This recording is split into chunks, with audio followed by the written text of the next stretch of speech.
people were telling me in a thread that I need to prove what my claims. I need to prove that my claims.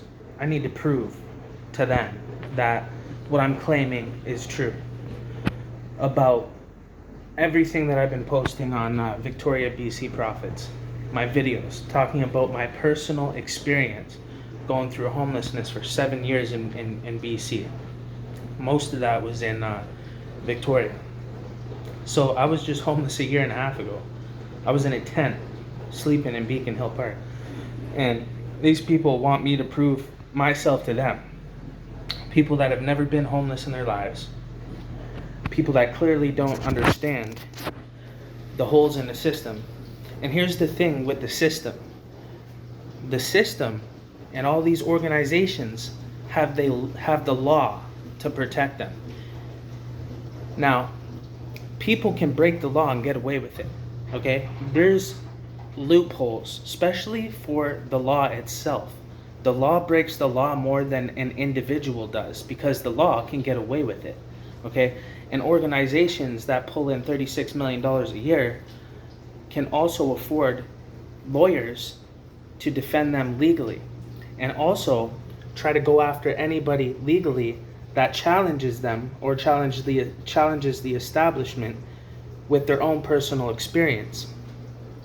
Now, if somebody came forward and said that they've been abused or raped or molested, even if it's 30 years later, the law still takes that seriously and will, force whoever's accused to go to court. Now, why wouldn't they do the same thing when it comes to homelessness? Now, a homeless guy that makes a claim of a staff that's abusive towards him, or makes a claim that, for example, the claim that I've made is that I don't believe that these organizations' finances align with what's actually happening inside of the shelters.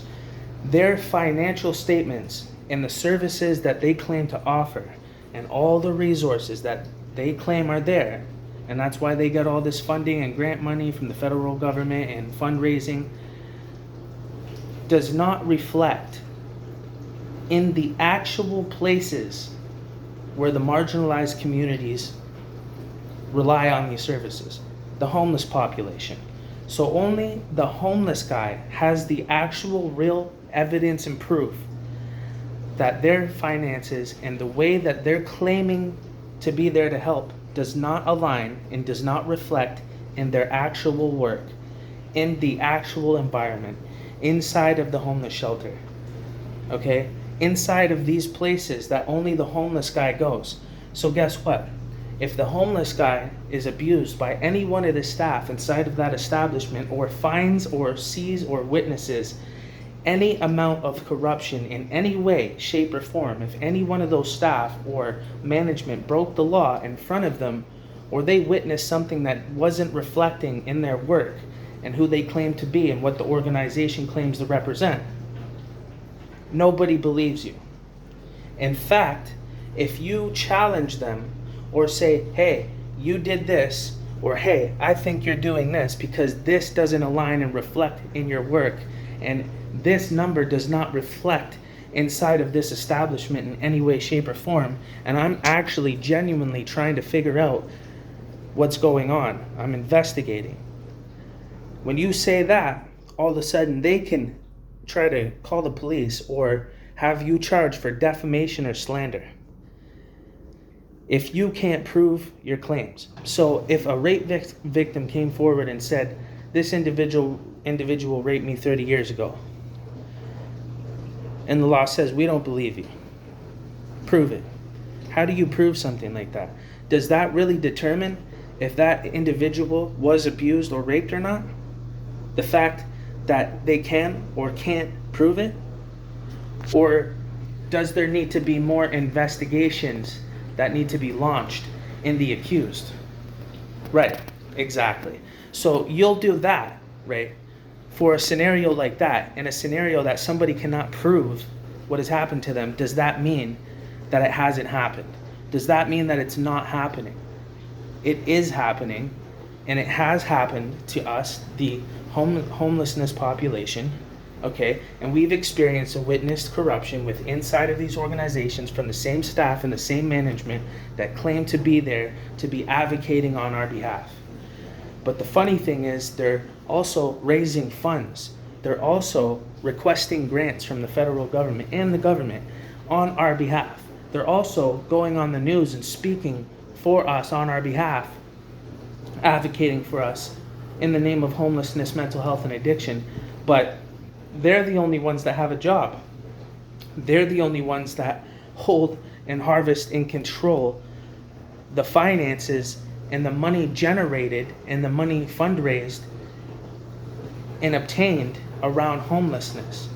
But the homeless guy can't get a job, can't get into a place because rent's too high, can't get into any of the organizational work around homelessness in Victoria, BC, even though that they're sober, they're housed, they have a place.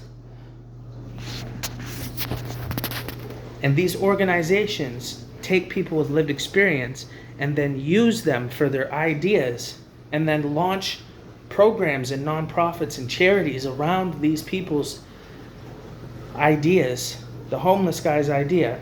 And then they request funding from the government to fund that program, and then they all employ themselves and give themselves a salary out of that money. Okay? That's how this really works. If you don't believe me, go and look on the CRA and go and look on charity data. Okay? You can go down and look at staff and see the salaries of people that work in these organizations paying themselves $200,000 a year. Okay? And they work a normal 9 to 5 minimum wage type of a job. They're paying themselves more than doctors. Okay, so the proof is in the process. Okay, is actually going through it. So for somebody to challenge me and intimidate me and threaten me with the law that my claims are illegitimate based off of my own personal lived experience is a felony in itself. You could call that a hate crime. You know, that's an atrocity, okay?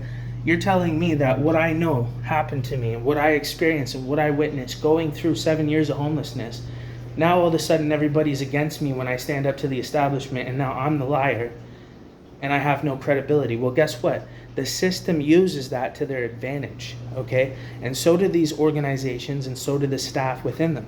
They know you as a homeless person, maybe somebody with mental health challenges, maybe somebody with an addiction, maybe someone struggling with alcohol, or somebody that's just in poverty and has no credibility or references at all. Nobody's gonna listen to that guy. So we can most definitely get away with, intentionally, maliciously doing things against the homeless. Also, because there's so much money being generated around this, there's so many loopholes in charity and tax loopholes, writing things off as business expenses and so on and so forth. Nobody would even notice if a couple million or tens of tens of millions of dollars don't get accounted for. Because, hey, we're public figures and we're doing good for the homeless community. No one's going to question that. And if anybody challenges that, they're going to look like the bad guy.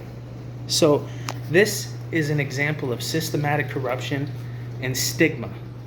This is the reason, this is one of the elements that contribute to the cycle of homelessness and rebellion from the people that have experienced injustice going through homelessness by the same establishments that claim to be there to be helping them, when they're sitting there capitalizing and profiting off of it over $100 million. And you can go and look up their financial statements.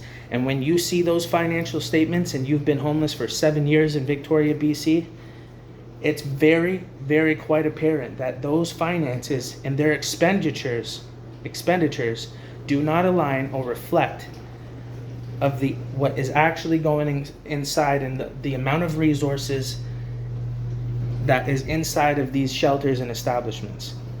You would only know if you were homeless for long enough to witness it yourself. You would have to go inside of our place in these buildings. Okay? And if you're unable to do that, then you will never be able to see the proof.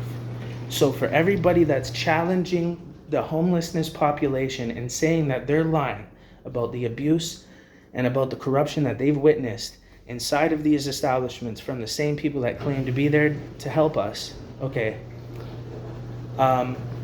before you do that and speak out of ignorance and lack of real life experience, you need to go and be homeless first for at least a couple of years and have to completely rely on these organizations and these establishments to survive. And when you go through that process and you see such a lack, such a dishonesty, such a corrupt attitude and maliciousness coming from the same people that work at these places that are lying in front of you, but you can't prove it because you're the homeless guy, then you will witness and you will feel the wrath of the system and realize how corrupt it is and how corrupt this entire machine and this entire pyramid scheme actually is, because that's what it is. It's fraud, okay? And it's mass genocide of the homelessness population. And you would only know that, or know that to be true, or have any body of evidence if you went through it. And there is no way to prove that you've been raped unless right after the fact, okay? But can you see where the blind spot is, or where somebody could get away with an injustice to somebody and nobody's going to believe you and everyone's going to say you're a liar and say prove it? Does that mean that it didn't happen? No, it doesn't. Okay? And any logical human being would agree with that. And yes, the example that I used can be used as an accurate example in this case. It's a perfect example. Okay? Because the same logic applies to that as it would in this scenario. But because it's a population of homeless people, okay, the least liked population of the planet, the most targeted, most stigmatized, most rejected, okay, most attacked in the media, marginalized communities, people going through poverty, okay, that didn't have family or parents, that were hurt by their own guardians, that had to run away into the streets and get inherited by the streets and the street influences and the street life, which broke them mentally, physically, and spiritually, which caused them to hold on to something else for dear life, like survival, like maybe an addiction, maybe a drug, to numb the pain. And you guys think it's the opposite way. Well, guess what? God finally sent somebody to go through extreme homelessness, not use drugs, not be an alcoholic, not be influenced by anything, and just embrace the experience and feel it, understand it, witness it, and then relay a message. And this is that message. Okay, so nobody can tell me to prove myself if they haven't been through homelessness themselves. And that is extreme ignorance. And if anything, itself should be a hate crime to even do that. How are you going to tell a homeless person that what they're saying is a lie about the experience they had? How are you going to tell a rape victim that's claiming something that they can't prove that they're a liar and they need to prove themselves to you without investigating it yourself, without looking at the evidence that they do have, or participating in a conversation with the victim, okay? Instead of immediately just denying, being in denial, rejecting them, doubting it, not believing it, without even looking or listening. That's ignorance, and that's another element that's contributing to the rebellion of the homelessness population that does no longer want to participate in society. And the system itself sits there with a smile on its face and capitalizes and profits $100 million a year. At the same time, it strangles and restricts the amount of resource that actually goes to the homeless person, okay? And they keep it at a bare minimum so that way homelessness does not evolve and it doesn't improve and it doesn't fix, so that way they can continuously request that $100 million a year and profit from it, keep themselves employed, but they won't even employ the sober homeless guy that has a place, for a year and a half, 2 years. And they don't even offer any opportunity. There's no employment programs, okay? there was nothing but lack of resource when I went the entire 7 years that I was homeless, but there was $100 million being generated a year. Where the fuck is it? Because it wasn't there. And it doesn't reflect inside of these establishments, and it doesn't reflect in the people that work at these establishments and the people that run them and manage them. And it doesn't reflect at all in the lives of the homeless or these marginalized communities that these fucking white people and all these fake people that never been homeless are advocating on our behalf. Okay, we don't need you to advocate anymore. You guys are fucking liars. You're the ones that are lying, and you're using the law, leveraging it against the homelessness population if they challenge you, and then you'll threaten and intimidate them for defamation and slander. Well, guess what? You can go ahead and send this to the Victoria PD and tell them that if I am challenged legally and the police or the law come for me in a case of defamation or slander, I am going to plead not guilty. I will take that to trial. I've already contacted and spoke to a lawyer about this. And when I beat that case, okay, regardless if it takes 4 years to a year, I will sit through it. I will beat that case, okay, and then I will countersue and file a lawsuit against the Victoria Police and against the government and against the city, okay, along with hundreds of other people, okay, that will join the petition through my advertising campaign, through my website, and everything else that I'm doing, okay?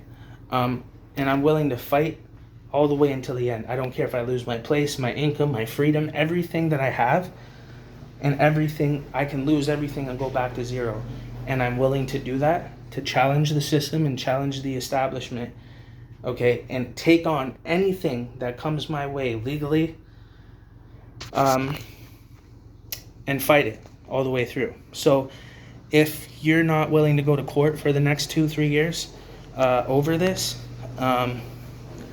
you're trying to take on somebody that overcame 7 years of homelessness, 15 years in total, someone that went from a tent to a condo, somebody that went from homeless into employed to all these same organizations that claim to be here advocating for the homeless. That's who you're taking on. Okay, just remember, okay, go Google me, Corey Resilient, and figure that out. And just think for a sec, all right? What I'm saying is through my own personal, true, lived experience going through homelessness. I have no intent to slander or cause any defamation or misinformation. I have no intent to do that, okay? And nobody has the energy to do this. Okay, I'm doing this because I experienced an extreme injustice that did not align and did not reflect in the actual streets when I was homeless and everything I went through. It did not reflect what these organizations are claiming and what these people are claiming. It did not reflect when I went through homelessness. Corey Resilient, share this video.